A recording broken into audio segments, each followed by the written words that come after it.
Hello दोस्तों, सलाम आदाब नमस्कार। इस वीडियो के माध्यम से आप लोगों को कक्षा 12 का गोधनी का पहला चैप्टर बातचीत बालकृष्ण भट्ट के द्वारा रचित किया गया ये निबंध आप लोगों के सामने एक छोटा सा नोट्स के बारे में बताऊंगा और इसके बाद वीवीआई ऑब्जेक्टिव आज से लेकर पहले जितना भी क्वेश्चंस पूछा गया है इस वीडियो के माध्यम से आप लोगों को बताने वाला हूं। तो आप लोग इस वीडियो में लास्ट तक जरूर बने रहें ताकि आप लोगों का क्वेश्चन जितना भी वीवीआई ऑब्जेक्टिव क्वेश्चन है आप लोगों का बन जाए। तो सबसे पहले आप लोग देखेंगे कि बालकृष्ण भट्ट ने लिखा क्या है। तो बालकृष्ण भट्ट के द्वारा रचित बातचीत है और बातचीत क्या है, निबंध है। क्या होता है, निबंध है। अब देखते हैं सबसे पहले इसका जन्म हुआ था 23 जून 1844 को क्या हुआ, इसका जन्म हुआ। अगला है इसका निधन। क्या होता है, अगला क्या इसका निधन है। तो इसका निधन हुआ 20 जुलाई 1914 को क्या हुआ, इसका निधन हुआ, इसका मृत्यु हुआ। ठीक है। इसका निवास स्थान थर्ड में क्या है, निवास स्थान क्या है, इलाहाबाद, प्रयागराज। ध्यान रखिएगा, यानी कि इलाहाबाद का नाम क्या, प्रयागराज है। इलाहाबाद में क्या हो, इसका निधन ये निवास स्थान है। इसका कौन सा राज्य में इसका निवास स्थान है, अब पूछा जाए उत्तर प्रदेश में। कौन सा बताए, उत्तर प्रदेश में। इसका माता पिता का नाम है प्रवती देवी, पिता का नाम है बेनी प्रसाद भट्ट। पिता एक व्यापारी थे। इसका पिताजी पेशे से क्या थे बताए, व्यापारी थे। क्या थे बताए, व्यापारी। यानी कि बालकृष्ण भट्ट का जो पिताजी जो था क्या था, वो पेशे से व्यापारी थे। और माता एक सुसंस्कृत महिला जिन्होंने बालकृष्ण भट्ट के मन में अध्ययन की रुचि लालसा जगाई। यानी कि इसका माता जी ने पढ़ाई लिखाई में सुसंस्कृति महिला होने के बावजूद वो क्या क्या अध्ययन कराने में इसका यानी कि बालकृष्ण भट्ट का क्या क्या उसका रुचि लाल। इसका शिक्षा है प्रारंभ में संस्कृत का अध्ययन, यानी शुरू में क्या क्या संस्कृत का क्या क्या वो अध्ययन किया। और 1867 में प्रयाग के मिशन स्कूल, प्रयागराज के मिशन स्कूल, यानी प्रयागराज किसका नाम है, इलाहाबाद का ही नाम है। ठीक है।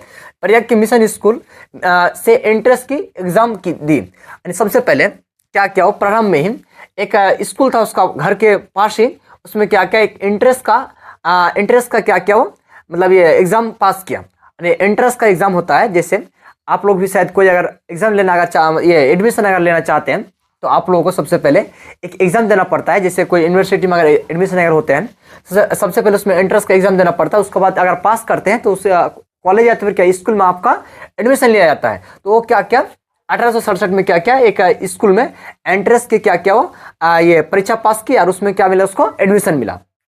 अगला है 1869 से 1875 तक प्रयाग के मिशन स्कूल में अध्ययन, यानी वहां पे क्या क्या अध्ययन किया, वो कहां पे 1869 से लेकर 1875 तक। अगला है 1885 में प्रयाग के CAV स्कूल में संस्कृति का अध्ययन किया, यानी संस्कृत पढ़ाने का वो क्या क्या काम किया। 1888 में प्रयाग की कश्यप पाठशाला इंटर कॉलेज क्वेश्चन अगर आ जाए कि कश्यप पाठशाला इंटर कॉलेज में वो क्या थे, तो क्या थे, वो अध्यापक नियुक्त हुए थे, यानी अध्यापक यानी टीचर बने थे वो। अगला है किंतु उग्र, क्या होता है यहाँ पे, किंतु उग्र स्वभाव के कारण नौकरी छोड़नी पड़ी। यानी उग्र स्वभाव यानी कि उटपटांग जो व्यवहार होने के कारण क्या करना पड़ा, उससे वहां से नौकरी छोड़नी पड़ी। आगे है उसके बाद से लेखन कार्य पर ही निर्भर। अब बाद में क्या क्या वो मतलब लिखा पढ़ाई में क्या क्या वो पूरा निर्भर हो गए। कौन, बालकृष्ण भट्ट। अगला है विशेष परिस्थिति, यानी उसका परिस्थिति क्या था। इसका विशेष परिस्थिति जो था पिता निधनों उपरांत, यानी उसका पिता के मृत्यु के बाद पैतृक व्यापार संभालने के नाम पर गृह कला का क्या सामना, यानी उसका पिताजी का मृत्यु होने के बाद वो क्या क्या गृह कला, यानी कि वो व्यापारी, उसका पिताजी पहले बताया कि इसका पिताजी पेशे से क्या थे बताए, व्यापारी थे। तो व्यापारी इसका पिताजी होने के कारण इसका पिताजी का जब मृत्यु हो गया तो बाद में क्या किया वो मतलब व्यापारी करने लगे। कौन, बालकृष्ण भट्ट। अगला है गृह कला का सामना किया। अगला है पैतृक घर छोड़कर उसके बाद है आर्थिक संकट से, मतलब आर्थिक संकट का अर्थ हो कि उसका परिस्थिति क्या हुआ, ठीक नहीं हुआ। आर्थिक संकट से जूझते हुए हिम्मत से काम लिया, यानी कि हिम्मत से क्या किया, वो काम लिया। अगला है और साहित्य के प्रति समर्पित रहे, साहित्य के प्रति क्या रहे हो, समर्पित रहे। अगला है आर्थिक आर्थिक संकट से जूझते हुए, ये तो बता दिए। अगला है रचनात्मक रचनात्मक सक्रियता। और इसका रचनात्मक सक्रियता क्या था? तो भरतेंदु हरिश्चंद्र की प्रेरणा से, भरतेंदु ये भी क्या कवि है, ठीक है, क्या होता है, भरतेंदु हरिश्चंद्र की प्रेरणा से हिंदी वर्धनी सभा प्रयाग की ओर से 1877 में हिंदी प्रदीप नामक मासिक पत्र लिखना प्रारंभ किया। सबसे पहले क्या किया, हिंदी प्रदीप नामक मासिक पत्र क्या क्या लिखने का ये काम किया, शुरू किया। इससे वे 33 वर्षों तक क्या चलते रहे। मतलब प्रदीप नामक पत्र जो बताया मासिक पत्र, ये क्या 33 वर्ष तक क्या किया, वहां पे पत्र लिखने का काम किया। उसके बाद है इसमें नियमित रूप से सामाजिक, साहित्यिक, नैतिक, राजनीतिक विषयों पर निबंध लिखते रहे, यानी कि वहां पे क्या क्या निबंध लिखने का काम किया। अगला है 1881 में वेदों की 86 में लाला श्रीनिवास दास के सहयोगिता स्वयं सवर की कठोर आलोचना की। जीवन के अंतिम दिनों में हिंदी शब्दकोश के संपादन के लिए श्याम सुंदर दास द्वारा काशी आमंत्रित किंतु अच्छा व्यवहार ना होने पर अलग हो गए। मतलब एक व्यक्ति उसको बुलाया, यहाँ पे एक व्यक्ति का नाम क्या, श्याम सुंदर दास, क्या काशी में क्या इसको आमंत्रित किया, इसको बुलाया, किसको, बालकृष्ण भट्ट को। लेकिन अच्छा व्यवहार नहीं होने के कारण, जैसे आप लोगों को पहले ही बताया कि वहाँ पर स्कूल में अध्ययन करने के बावजूद वहाँ पे क्या हुआ, सही से अध्ययन नहीं कर पाने की वजह से वहाँ से उसको निकाल दिया। लेकिन यहाँ पे श्याम सुंदर दास क्या किया, काशी में इसको बुलाया, आमंत्रित किया, लेकिन इसका व्यवहार अच्छा ना होने पर अलग हो गए। ये क्या हो गया, अलग हो गया। उपन्यास क्या है, रहस्य कथा, ब्रह्मचारी, 100 आजान 1 सुजान, गुप्त वैरी, रसतल यात्रा, उचित दक्षिणा, हमारी घड़ी, सद्भाव का अभाव। इस क्वेश्चन को लगभग बहुत बार पूछा गया, सद्भाव का अभाव। नाटक पद्मावती, किरातुन जुर्नियन, वेनी शंकर, शिशुपाल, वधनल, इस तरह से क्या क्या बहुत सारा वो रचनाएं किया। लेकिन हाँ, सबसे ज्यादा इसके इंपॉर्टेंट है यहाँ पे निबंध कितना लिखा है, 1000, ठीक है, कितना बताए, यानी कि निबंध 1000 के आसपास निबंध लिखा है, जिनमें 100 से ऊपर अधिक क्या महत्वपूर्ण है, यानी 100 जो मतलब ऐसे लिखा है कितना, 1000, लेकिन जो 100 जो निबंध क्या सबसे महत्वपूर्ण है, इंपॉर्टेंट है। भट्ट क्या निबंध माला नाम से 2 खंडों में एक संग्रह प्रकाशित।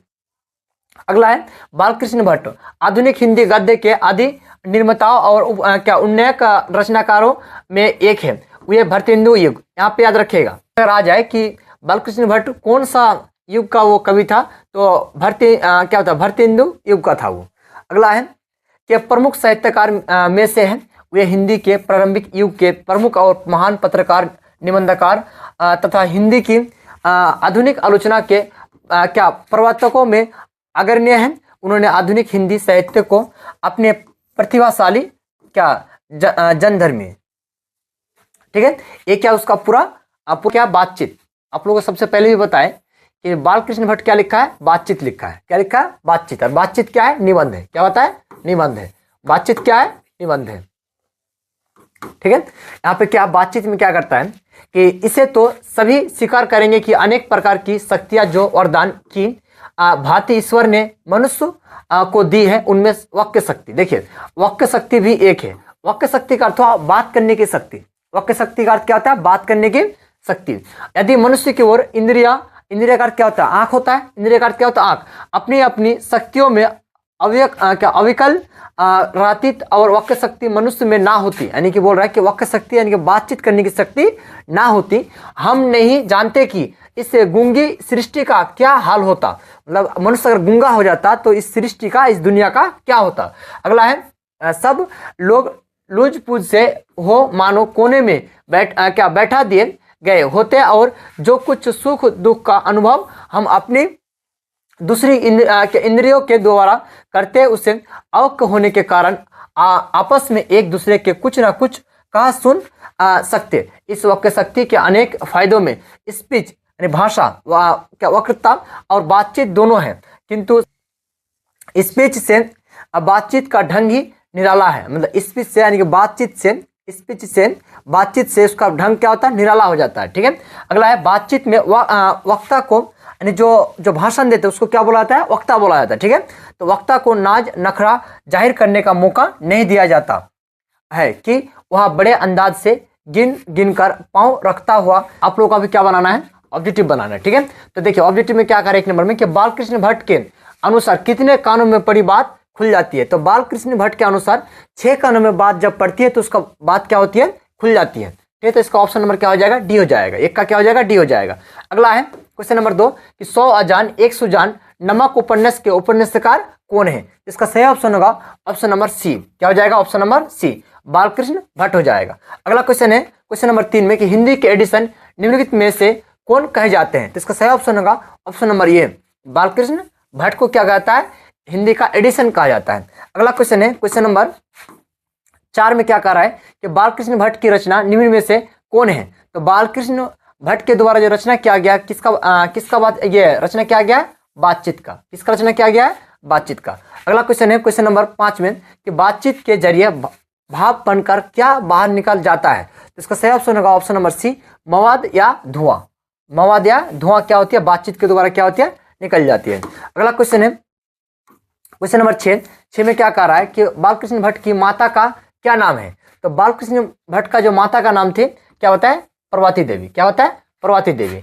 अगला क्वेश्चन है क्वेश्चन नंबर 7 में कि निबंध लेखन की दृष्टि से भारतेंदु युग कैसा था। इसका सही ऑप्शन होगा ऑप्शन नंबर ए, क्या होगा, उर्वर था। क्या था, उर्वर था। अगला क्वेश्चन है क्वेश्चन नंबर 8 की बातचीत शीर्षक निबंध के अनुसार जो कुछ मवाद या धुआं जम जाता है वह भाप बनकर निकल पड़ता है कैसे। इसका सही ऑप्शन होगा ऑप्शन नंबर सी हो जाए, बातचीत के द्वारा क्या होता है, भाप बनकर क्या होता है, बाहर निकल जाता है। अगला क्वेश्चन है क्वेश्चन नंबर 9, क्या कह रहा है 9 नंबर में कि जैसा काम वैसा परिणाम किस लेखक द्वारा रचित क्या प्रशासन है। इसका सही ऑप्शन होगा option number C, Balkrishna Bhatt के द्वारा क्या है, लिखा गया है। अगला क्वेश्चन है क्वेश्चन नंबर 10 के बालकृष्ण भट्ट के पिता का क्या नाम था। इसका सही ऑप्शन होगा option number B, Beni Prasad Bhatt, जो कि पेशे क्या था, व्यापारी था। क्या होता है इसका पेशा, अगर पूछा जाए क्वेश्चन अगर आ जाए कि बालकृष्ण भट्ट के पिताजी का पेशा क्या था, तो व्यापारी था। क्या था, व्यापारी था। ये भी ध्यान रखिए। में क्या कह रहा है कि दमयंती स्वयंवर किस लेखक की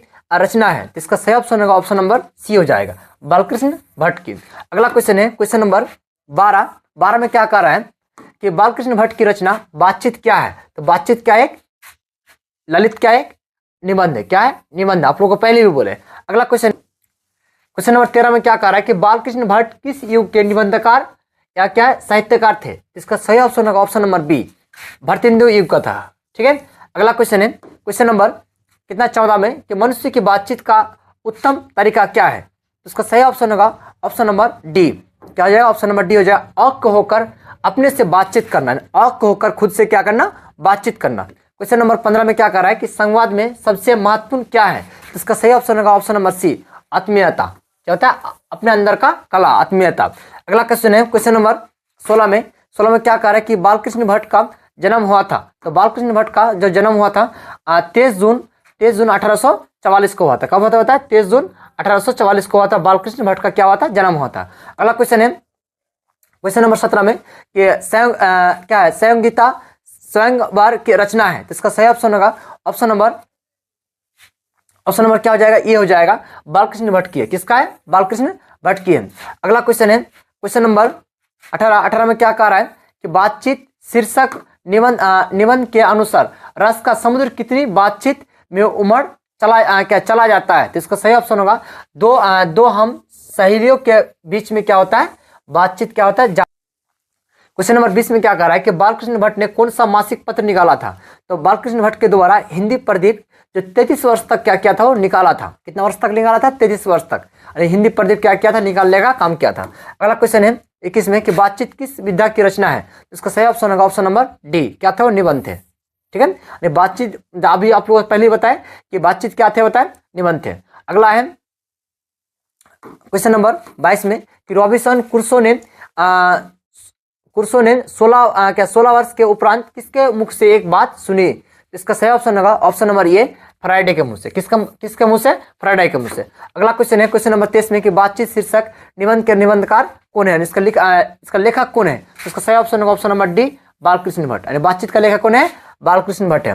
अगला है क्वेश्चन नंबर 24 में क्या कह रहा है कि बातचीत के माध्यम से बालकृष्ण भट्ट क्या क्या बतलाना चाहते हैं? तो इसका सही ऑप्शन होगा ऑप्शन नंबर ए, बातचीत की शैली, यानी बातचीत क्या करता है, मतलब बातचीत से मतलब ये करना वो सिखाना चाह रहा है। अगला कह रहा है क्वेश्चन नंबर 25, भट्ट जी को यानी कि बालकृष्ण भट्ट जी को किसने अंग्रेजी साहित्य के एडिशन और स्टील की श्रेणी में रखा है? तो इसका सही ऑप्शन होगा ऑप्शन नंबर सी, रामचंद्र शुक्ल के श्रेणी में रखा है। अगला है क्वेश्चन नंबर 26 में कि बालकृष्ण भट्ट का निवास स्थान कौन सा है? तो इसका सही ऑप्शन होगा ऑप्शन नंबर बी, इलाहाबाद, यानी इलाहाबाद क्या होता है? उत्तर प्रदेश, इलाहाबाद उत्तर प्रदेश। अगला है क्वेश्चन नंबर 27 में बालकृष्ण भट्ट ने किस पत्रिका का संपादन किया? तो इसका सही ऑप्शन होगा ऑप्शन नंबर सी हो जाएगा। एक बार पूछ लिया था ये क्वेश्चन को। अगला है क्वेश्चन नंबर कितना 28 में क्या कर रहा है कि बालकृष्ण ने हिंदी प्रदीप नामक मासिक पत्रिका निकालना कब क्या प्रारंभ किया, शुरू किया? इसका सही ऑप्शन होगा ऑप्शन नंबर ये 1877 में। अगला है बालकृष्ण भट्ट के पिता पेशे से क्या थे? आप लोग पहले बताए कि पेशे से क्या थे? वो व्यापारी थे। क्या थे? व्यापारी, ऑप्शन नंबर बी हो जाएगा। अगला है कौन सा उपन्यास बालकृष्ण भट्ट द्वारा रचित है? इसका सही ऑप्शन होगा ऑप्शन नंबर सी हो जाएगा, 100 अजान एक सूजन। अगला क्वेश्चन नंबर 31 में क्या कह रहा है कि नाटक के प्रारंभ में होने वाले क्या मंगल पाठ को क्या कहा जाता है? तो इसका सही ऑप्शन होगा ऑप्शन नंबर बी, नंदी पाठ कहा जाता है। क्या कहा था? नंदी पाठ कहा जाता है। अगला क्वेश्चन है क्वेश्चन नंबर 32 में कि रॉबिन्सन क्रूसो को कब तक मनुष्य का मुख देखने को नहीं मिला? इसका सही ऑप्शन होगा ऑप्शन नंबर सी, 16 वर्ष तक। अगला क्वेश्चन है क्वेश्चन नंबर 33 में कि बोलने से ही मनुष्य के रूप का साक्षात्कार होता है, यहाँ किसने कहा है? तो इसका सही ऑप्शन होगा option number B, Ben Johnson ने कहा था। अगला है क्वेश्चन नंबर कितना 34 में क्या असल बातचीत सिर्फ दो व्यक्तियों में ही हो सकती है, यहाँ किसका मत है, यानी किसका मानना है? तो इसका सही ऑप्शन होगा ऑप्शन नंबर ये, एडिसन का मानना है। किसका मानना है? एडिसन का मानना है। अगला है क्वेश्चन नंबर कितना 35 में क्या कह रहा है कि एडिसन के अनुसार असल बातचीत कितने लोगों के बीच हो सकती है? तो इसका सही ऑप्शन होगा ऑप्शन नंबर ये 2। अगला है बातचीत से मन किस प्रकार का हो जाता है? तो इसका सही ऑप्शन होगा ऑप्शन नंबर सी, हल्का और क्या होता है? स्वच्छ हो जाता है। क्या होता है? हल्का और स्वच्छ हो जाता है। अगला क्वेश्चन है 37 में कि किसके ना होने से सृष्टि गूंगी प्रतीत होती है, वाक्य शक्ति। क्या हो जाएगा? वाक्य शक्ति अगर ना हो तो क्या हो जाएगा? वो सृष्टि क्या हो जाएगा? गूंगी जैसा लगेगा, यानी वाक्य शक्ति ने बात करने की क्षमता अगर ना हो तो क्या कर रहा है कि आर्ट ऑफ कन्वर्सेशन कहाँ के लोगों में सर्वाधिक प्रचलित है? तो इसका सही ऑप्शन होगा ऑप्शन नंबर सी, यूरोप के। क्या होता है? यूरोप के। अब देखिए आर्ट ऑफ कन्वर्सेशन का अर्थ होता है बातचीत करने की शक्ति। अगला क्वेश्चन है तो कहाँ पे सबसे ज्यादा मतलब सर्वाधिक प्रचलित है? यूरोप की। तो ऑप्शन नंबर क्या हो जाएगा? इसका सी हो जाएगा। देखिए क्वेश्चन नंबर 39 में क्या कह रहा है कि बालकृष्ण किस काल के रचनाकार है? तो इसका सही ऑप्शन होगा ऑप्शन नंबर डी, आधुनिक काल का। क्या होता है? आधुनिक काल का क्या है? कवि है। तो आप लोगों को कितना क्वेश्चन कराए? 39 क्वेश्चन इस वीडियो के माध्यम से कराए। अगर आप लोगों को इस वीडियो को पसंद आया आप लोगों को तो आप लोग कमेंट शेयर